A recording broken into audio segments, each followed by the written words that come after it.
नमस्कार, आपण पाहत आहात लोकांक्षा न्यूज। आज मी आल्यापासून धाराशिव लोकसभा मतदारसंघातील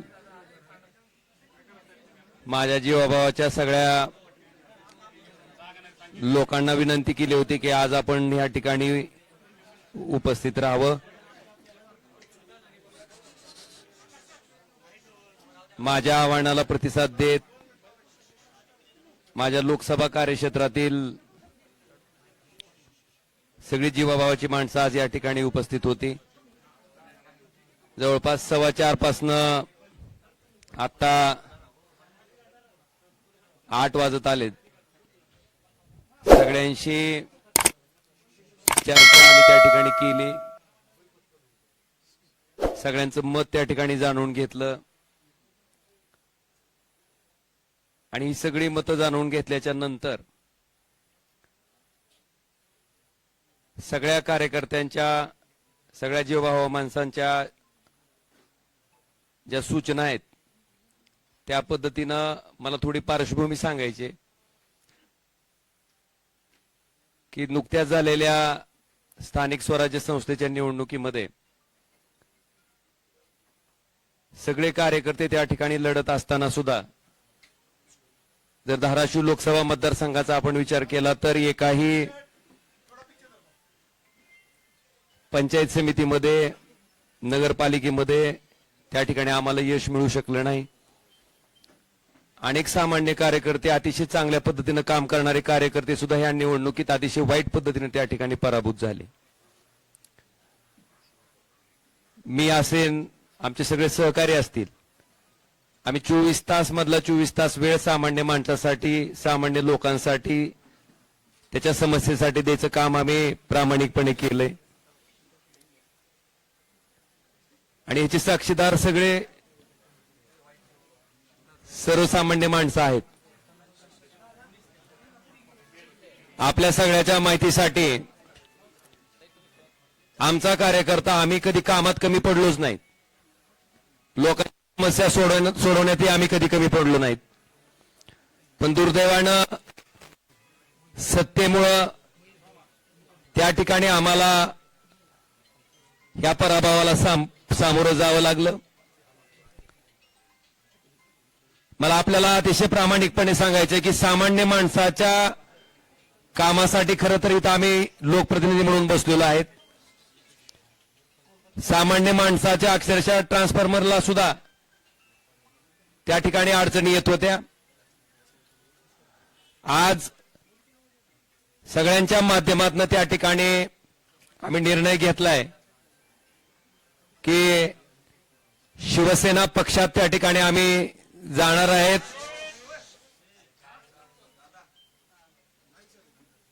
श्री एकनाथ शिंदे साहेबांच्या नेतृत्वाखाली आम्ही त्या ठिकाणी काम करणार आहेत। याच्या पाठीमागची पार्श्वभूमी अशी आहे की आपण बघितलं असेल, ज्या कारणामुळे त्या ठिकाणी मी माझं सार्वजनिक जीवन सुरू केलं की या वाईट वृत्तीची लोक कुठल्याही परिस्थितीत त्या ठिकाणी राजकारणाच्या पटलावर राहिली नाही पाहिजेत। ती भूमिका आजपर्यंत मी त्या ठिकाणी चोखपणे निभावत आलो। कायदेशीर बाबीवर सुद्धा आम्ही त्याच पद्धतीनं पूर्ण आमच्या कुटुंबानं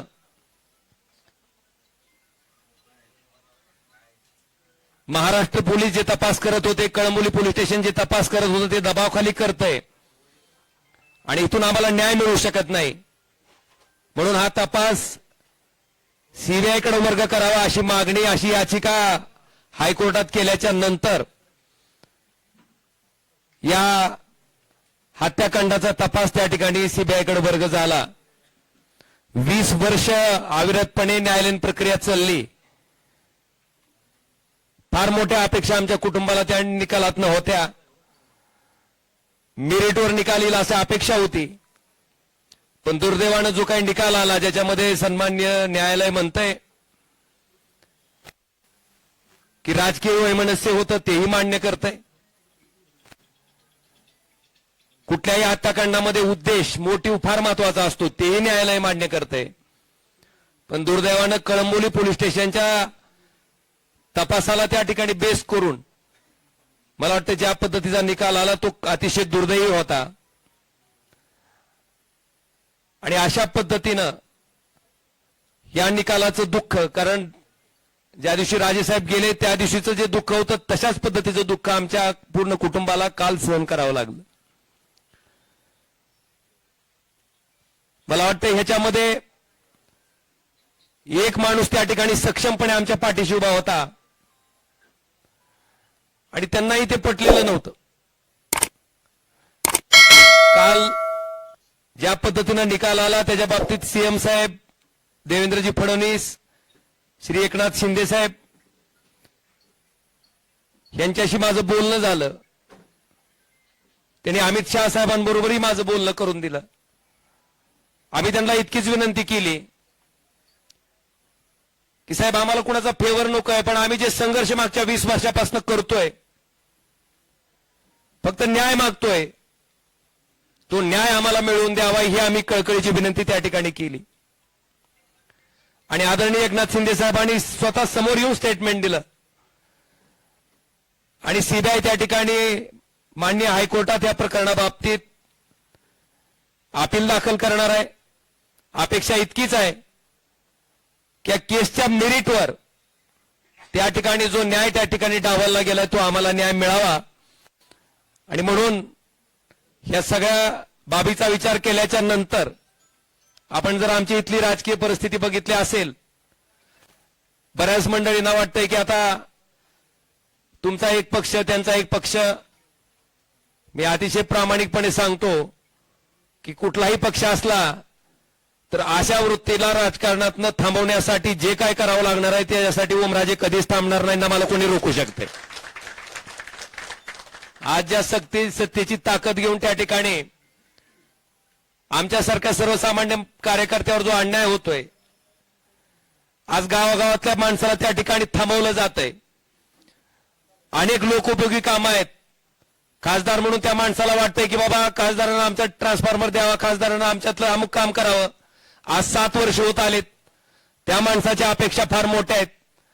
मला वाटतंय निश्चितपणे ह्या सगळ्या अपेक्षांना न्याय द्यायचं काम मी निश्चितपणे प्रामाणिकपणे इथून पुढच्या कालखंडामध्ये करत राहीन. आणि आपल्या सगळ्याच्या माहितीसाठी सामान्य माणूस ओमराजेला ओळखते. 2009 पासून ते आजपर्यंत, 2006 पासून ते आजपर्यंत त्या सामान्य माणसासाठी मी काय काम करतो हे सामान्य माणसानं बघितलंय. आणि म्हणून कुठल्या पैशाच्या हव्यासापोटी, कुठल्या पदाच्या हव्यासापोटी जाणारा ओमराजे नाही. जी काय सत्ता घ्यायची आहे किंवा जी काय सत्तेचा वापर करायचा आहे, कारण आपण जर माझ्याकडची फळी बघितली तर माझ्याकडे मोठे प्रस्थापित माणसं कोणीच नाही. माझ्याकडे सामान्य माणसं, समाजातले शेवटच्या घटकातली माणसं त्या ठिकाणी आज माझ्याकडे आशा लावून बघतायत. आणि मी आपल्याला शब्द देतो की ह्या सत्तेचा वापर हा त्या सर्वसामान्य माणसाच्या जीवनात आनंद देण्यासाठी मी प्रामाणिकपणे करत राहीन आणि ती ताकदीनं करत राहीन. हे वचन मी आपल्या सगळ्याच्या साक्षीनं आज या ठिकाणी देतोय. आणि आम्हाला खात्री आहे की ज्या पद्धतीनं धावून जाऊन काम करायचा त्यांचा स्वभाव आहे त्या पद्धतीने निश्चितपणे धावून येतील. आमच्या प्रत्येक, कारण आमचं काय वैयक्तिक कुठलंच काम नाहीये, माझं कुठलंच काय असंही नाही किंवा काहीतरी वेगळा व्यवसाय माझा चालू आहे आणि त्या व्यवसायाला संरक्षण घेण्यासाठी मला जायचं आहे ना. माझ्यावर काही ईडी सीबीआयची बी धाड पडली असंही नाही. बांधवांनो, प्रामाणिकपणे काम करणारा, 24 तास मधला 24 तास वेळ देणारा मी एक सामान्य कार्यकर्ता आहे. आणि निश्चितपणे यांच्या नेतृत्वाखाली आम्ही अतिशय चांगल्या पद्धतीचं काम आपण जर बघितलं असेल तर कृष्णा मराठवाडा सिंचन प्रकल्प जो की कित्येक वर्षापासून त्या ठिकाणी अपूर्ण आहे. आपल्याकडे बॅरेजेसची कामं आहेत जे की आम्ही त्यावेळेस सुरू केले होते, त्याचे इस्टिमेट चालू केले होते.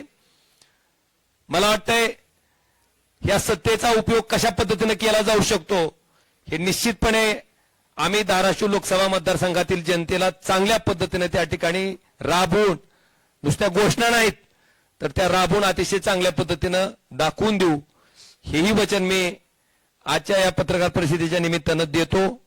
आणि निश्चितपणे आदरणीय उद्धवजी, आदरणीय आदित्यजी, बाळासाहेब यांचा सगळ्यांचा मला प्रचंड स्नेह लाभला, त्यांचे आशीर्वाद लाभले, त्यांचं प्रेम लाभलेलं आहे. मला वाटतंय माझ्या मनात, माझ्या तोंडात कधीही कुणाबद्दलही वाईट शब्द कधी आलेला नाही, येणारही नाही. आणि मी मगाशी आमच्या सगळ्या सैनिकांना सुद्धा सगळ्यांना सांगितलं की एकही शब्द भले कुठल्याही प्रकारची कशाही प्रकारची कमेंट पुढे न आली तर मला वाटतंय मातोश्रीबद्दल आपल्याकडनं एकही शब्द जायला नको, ही मी विनंती सगळ्या आमच्या कार्यकर्त्यांना केलेली आहे. मी त्यांचंही मनापासून आभार व्यक्त करतो. आणि निश्चितपणे माझा पुढचा जो राजकीय प्रवास आहे, हा राजकीय प्रवास सर्वसामान्य माणसाच्या जीवनात आनंदाचे क्षण आणण्यासाठी, त्याला सुखाचे क्षण देण्यासाठी मी कायमस्वरूपी अविरतपणे जसा आधी काम करत आलोय त्याच पद्धतीनं अविरतपणे त्यांच्यासाठी काम करत राहीन, हेही वचन देतो.